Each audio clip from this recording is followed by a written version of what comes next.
इसके बाद हमने कैटेगरी पे क्रूड ऑपरेशंस परफॉर्म किए थे। मैं कैटेगरी को ओपन कर लेता हूँ, इंडेक्स का है, इसके बाद क्रिएट की फंक्शनैलिटी है, क्रिएट के बाद एडिट की फंक्शनैलिटी है। एडिट करने के लिए हमने इनके 4 मेथड्स क्रिएट किए थे क्रिएट और एडिट की फंक्शनैलिटी को इम्प्लीमेंट करने के लिए। लेकिन अगर हम इनके व्यूज़ ओपन करें, मैं यहाँ पे क्रिएट का व्यू ओपन कर लेता हूँ और इसी तरह मैं यहाँ से एडिट का व्यू भी ओपन कर लेता हूँ, तो क्या क्रिएट और एडिट फॉर्म में कोई डिफरेंस है? जितनी फील्ड्स हम क्रिएट में यूज़ करेंगे वही सभी की सभी फील्ड्स हम एडिट में भी तो यूज़ कर रहे हैं। सिर्फ एक फील्ड का डिफरेंस होगा कि क्रिएट में हम आईडी डिस्प्ले नहीं करवा रहे, लेकिन एडिट के अंदर हम आईडी को हिडन फील्ड रख रहे हैं। लेकिन अगर इसे भी मैं क्रिएट में ले जाऊं तो क्या इससे मेरी एप्लीकेशन पे कोई इफेक्ट पड़ेगा? मेरी स्क्रीन शेयर है, मेरी स्क्रीन नहीं आ रही आपके पास? मेरी स्क्रीन आपको डिस्प्ले हो रही है तो कमेंट सेक्शन में 1 टाइप कर दें। ओके जी अब्दुल सलाम, आप अगेन ज्वाइन कर लें, शायद यहाँ आप अपनी स्क्रीन की सेटिंग चेक कर लें, मे भी इस वजह से आपके पास स्क्रीन ना आ रही हो।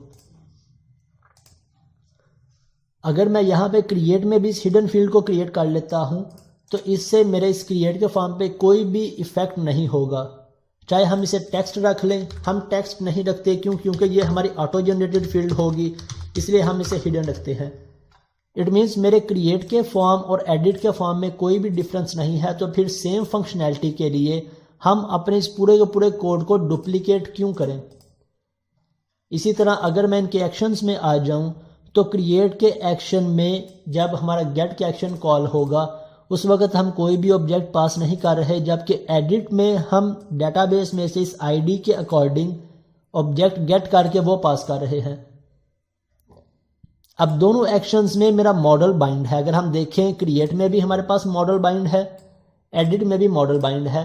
तो अगर मैं क्रिएट के सिनेरियो में यहाँ पे एक एम्प्टी ऑब्जेक्ट भी पास कर देता हूँ, कैटेगरी ऑब्जेक्ट, यहाँ से ऑब्जेक्ट, इसे मैं व्यू में पास करवा दूँ और इस ऑब्जेक्ट को हम व्यू में किस तरह से गेट कर सकते हैं? हम यहाँ से मॉडल स्टेटमेंट को यूज़ करते हुए अगर मैं एम्प्टी ऑब्जेक्ट पास करवा दूँ तब भी इससे मेरे इस व्यू पे या इसकी फंक्शनैलिटी पे कोई भी फर्क नहीं पड़ेगा।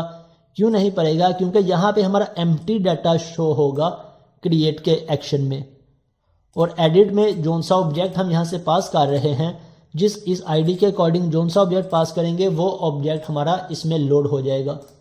ये सारी फंक्शनैलिटी मैं क्यों आपको एक्सप्लेन कर रहा हूँ? क्योंकि हमारा कोड बिल्कुल सेम है क्रिएट के सिनेरियो में भी और एडिट के सिनेरियो में भी। हमने सिर्फ अपनी लॉजिक को थोड़ा सा चेंज करना है, तो बजाय इसके कि हम क्रिएट और एडिट के लिए अलग अलग से एक्शंस क्रिएट करें, हम सेम एक्शन के अंदर दोनों की फंक्शनैलिटी को परफॉर्म कर लेंगे या हम इसे परफॉर्म कर सकते हैं। किस तरह से कर सकते हैं? हम एक एक्शन क्रिएट कर लेंगे क्रिएट और एडिट का, जिसके अंदर हम देख लेंगे कि ये हमारा क्रिएट के लिए गेट का एक्शन है और ये हमारा एडिट के लिए। क्या हम इन दोनों फंक्शनैलिटीज़ को एक ही एक्शन में डिफाइन कर सकते हैं? आसानी के साथ हम कर सकते हैं। कैसे? क्योंकि दोनों में हम मॉडल पास कर रहे हैं। अगर आप देखें क्रिएट में भी मॉडल पास कर रहे हैं और एडिट में भी। सिर्फ एडिट के सिनेरियो में डिफरेंस क्या है कि हम इस आईडी के अकॉर्डिंग मॉडल पास कर रहे हैं, जबकि क्रिएट में एम्प्टी मॉडल। तो अगर मैं यहाँ पे एक कंडीशन पुट कर दूंगा कि जो आईडी हमारे पास आ रही है वो आईडी ग्रेटर देन 0 है, तो मेरा डेटाबेस में से इसका मॉडल गेट कर ले और वो मॉडल व्यू में पास करवा दे, तो सेम के अंदर हम परफॉर्म कर लेंगे। किस तरह से? पहले हम देख लेते हैं हमारा आज का टारगेट क्या है कि हमने क्रूड ऑपरेशंस कंप्लीट करने हैं सभी। इसके बाद सभी फॉर्म एलिमेंट्स पे वर्किंग सीखनी है, जिसमें text box, radio buttons, check boxes और ड्रॉप डाउन्स पे हम लास्ट क्लास में भी देख चुके हैं। हम अगेन इसे रिवाइज कर लेंगे ताकि हमारा कोई कॉन्सेप्ट रह गया हो तो वो क्लियर हो जाए। ये सब करने के बाद हमारे पास जब टाइम होगा तब हम इन्हीं क्रूड ऑपरेशंस को एजेक्स कॉल्स के थ्रू भी इम्प्लीमेंट करेंगे। क्यों? क्योंकि हमारे पास हमारी रियल टाइम एप्लीकेशंस में ये दोनों सिनेरियो यूज़ हो रहे होते हैं। पार्शियल पेज पे भी क्रूड ऑपरेशन और सिंपल व्यू पे भी क्रूड ऑपरेशन। सो हमने इन दोनों पे अपनी ग्रिप लाजमी करनी है। ओके, मैं यहाँ से वापस आ जाता हूँ इसमें और यहाँ से आके मैं एक एक्शन क्रिएट कर लेता हूँ। अब इसका मैं नेम रख लेता हूँ क्रिएट और एडिट।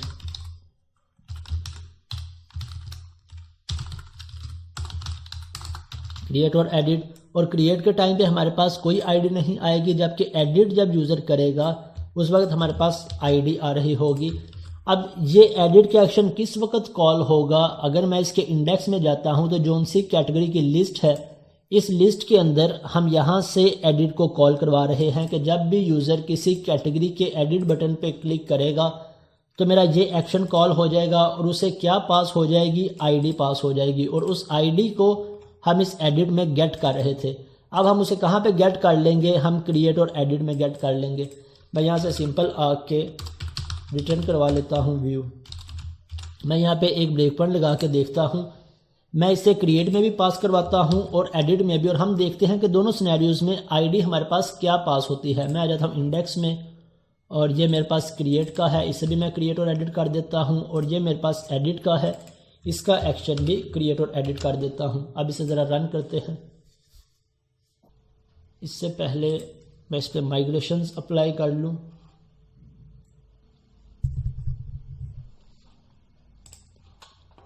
मैंने यहाँ से डाटाबेस डिलीट कर दिया था सारा, सो इसलिए मैं इस पर पहले माइग्रेशन अप्लाई कर लूँ ताकि मेरा डाटाबेस क्रिएट हो सके।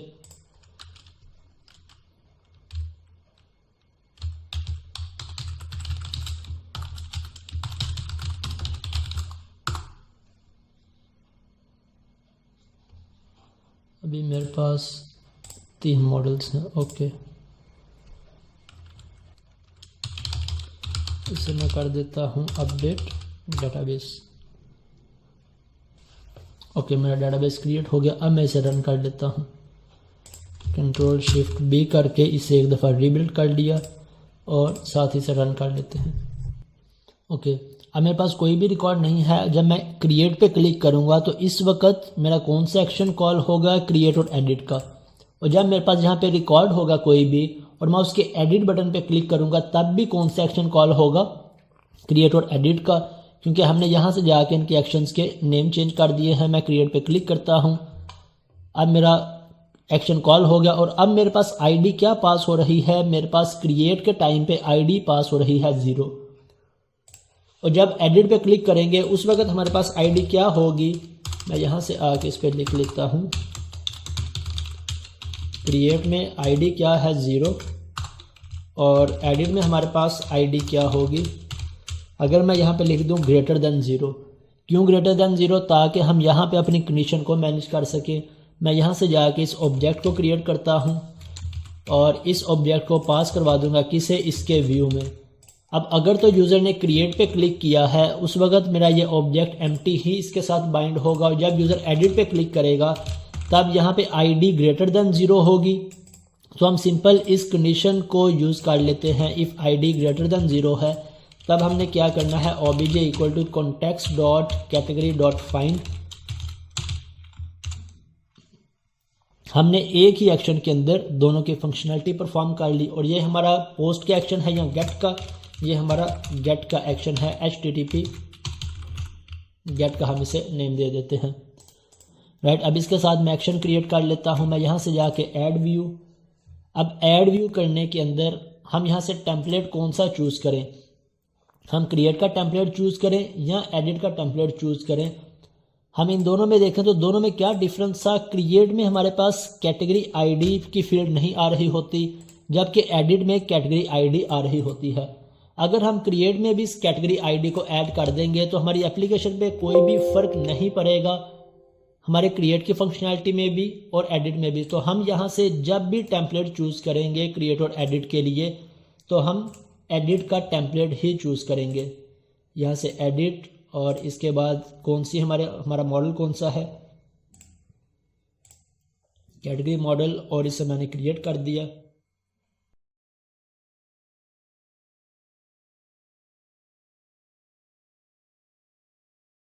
ओके, मेरे पास सारा मॉडल क्रिएट हो गया।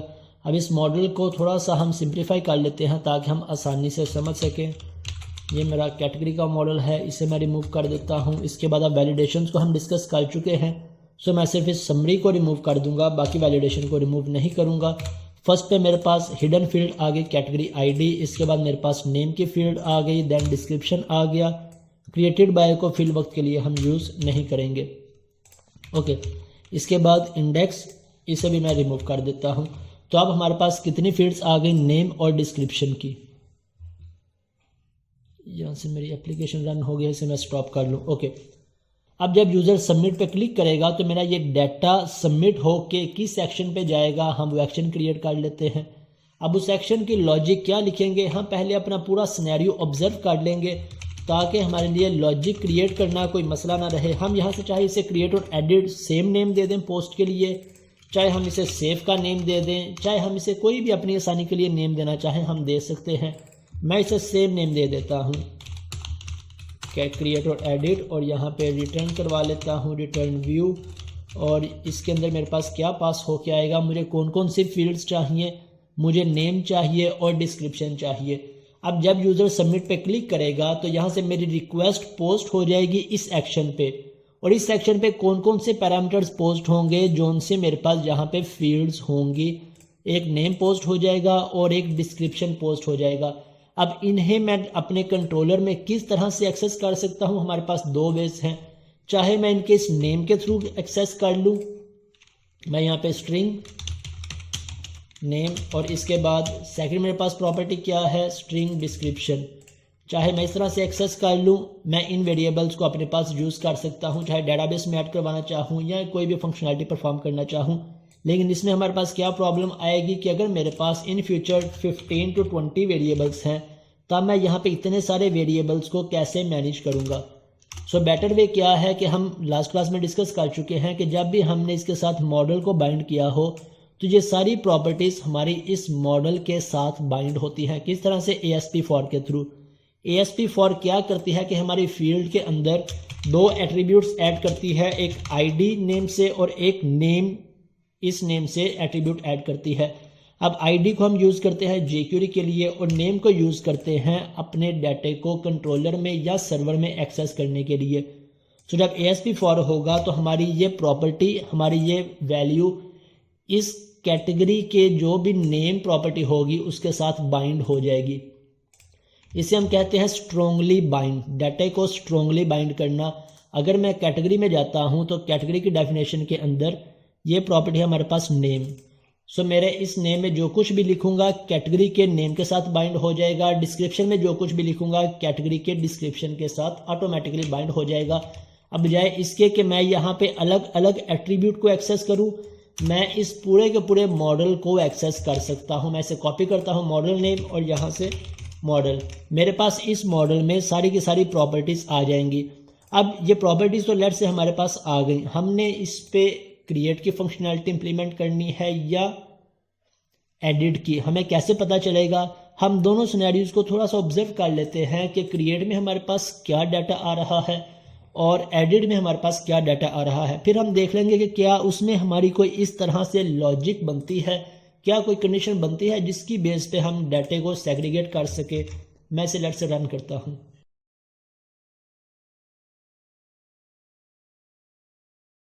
मैं जाता हूँ कैटेगरी में और यहाँ से आके पहले एक नई कैटेगरी क्रिएट करके देखते हैं।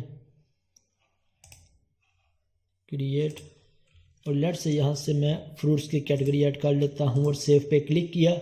मेरा ये एक्शन कॉल हो गया और मॉडल के अंदर मेरे पास इसका डाटा आ गया। अब जब क्रिएट होगा तब हमारे पास कैटेगरी ID 0 आ रही है। क्रिएटेड बाय हमने पास नहीं किया, डिस्क्रिप्शन पास नहीं की, इसके बाद नेम हमने क्या पास किया, fruits. So it means create के टाइम पे हमारे पास कैटेगरी ID 0 आ रही है। मैं यहाँ से आके इसकी लॉजिक लिख लेता हूँ, context dot category dot add model, और इसके बाद context डॉट सेव चेंजेस।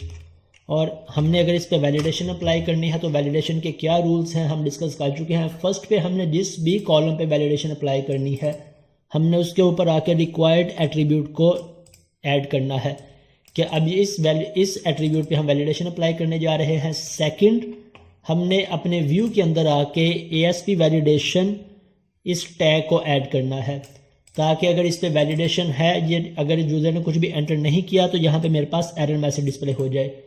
इसके बाद थर्ड पे अगर क्लाइंट साइड वैलिडेशन है तो हम यहाँ से jQuery फाइल्स को ड्रैग एंड ड्रॉप कर लेंगे, और अगर सर्वर साइड वैलिडेशन भी अप्लाई करनी है तो हम अपने कंट्रोलर में आके model state dot is valid property को ऐड कर लेंगे। अभी मैं यहाँ पे सिर्फ सर्वर साइड वैलिडेशन को ऐड कर रहा हूँ। मैं यहाँ से आके कर देता हूँ और जैसे ही मेरे पास वैलिड नहीं होगा तो इसी व्यू पे रहने दे, और अगर डाटा ऐड हो जाता है तो ऐड होने के बाद मैं इसे रीडायरेक्ट करवा देता हूँ। कहाँ पे? रीडायरेक्ट टू एक्शन, और एक्शन करवा दो। यहाँ से मैं इस एक्शन का नेम दे देता हूँ इंडेक्स। सेव होने के बाद इंडेक्स में रीडायरेक्ट हो जाए तो हम यहाँ से चाहे डबल कोट्स में नेम दे दें। हम लास्ट क्लास में ये भी देख चुके हैं कि स्ट्रिंग में जो कुछ भी हमने लिखना हो, चाहे हम डबल कोट्स में लिख ले, चाहे नेम ऑफ प्रॉपर्टी के अंदर लिख ले, जो भी हम स्ट्रिंग ऐड करना चाहते हैं। मैं यहाँ से आकर सेव करता हूँ। अब एक रिकॉर्ड ऐड हो जाए, इसके बाद हम एडिट का देखते हैं कि एडिट के पैरामीटर्स कौन से हैं और हम उसकी लॉजिक कैसे लिख सकते हैं।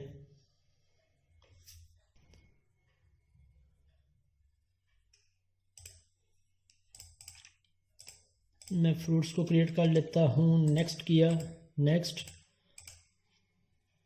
Save, okay. यहाँ पे अगर ये लाइन एग्जीक्यूट हो गई है इट मीन्स मेरा ये रिकॉर्ड डेटाबेस में सेव हो चुका है।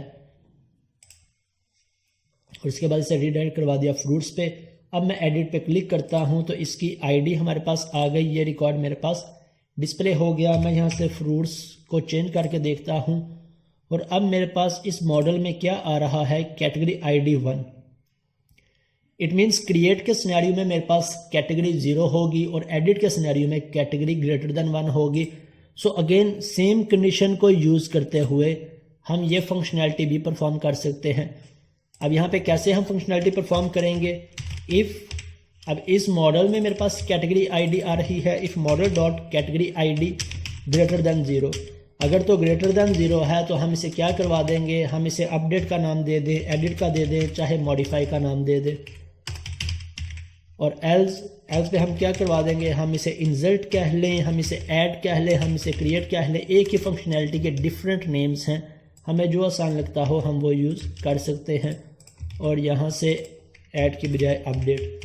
सो हमने एक ही एक्शन के अंदर, एक ही गेट के एक्शन के अंदर क्रिएट और अपडेट दोनों की फंक्शनैलिटी परफॉर्म कर ली, और एक ही पोस्ट के एक्शन के अंदर क्रिएट और अपडेट दोनों की फंक्शनैलिटी परफॉर्म कर ली। तो अब जब भी हमने किसी भी कंट्रोलर पे, किसी भी मॉडल पे ये लॉजिक सप्लाई करनी होगी तो बजाय इसके हम अलग अलग क्रिएट करें, हम एक ही इनका एक्शन और एक ही गेट का और पोस्ट का एक्शन क्रिएट कर लेंगे। अब चाहे मैं इन सब को रिमूव कर दूं या फिर एज अ रेफरेंस मैं आपके पास रहने दूंगा, ताकि जब ये कोड आपके पास आए तो आप इसे देख के भी थोड़ा सा ऑब्जर्व कर सकें कि हम कैसे फंक्शनैलिटी लिख सकते हैं या इसे इम्प्रूव कर सकते हैं। अब थोड़ा सा इसे टेस्ट कर लेते हैं कुछ रिकॉर्ड्स इंसर्ट और एडिट करके कि हमारी फंक्शनैलिटी एज एक्सपेक्टेड वर्क कर रही है या नहीं। कैटेगरी और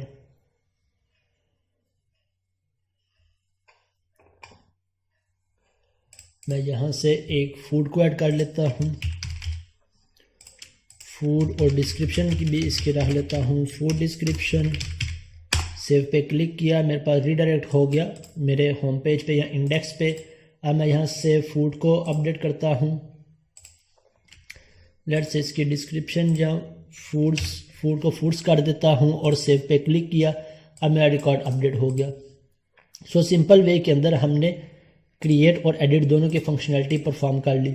अब फर्दर थोड़ा सा मूव करते हैं।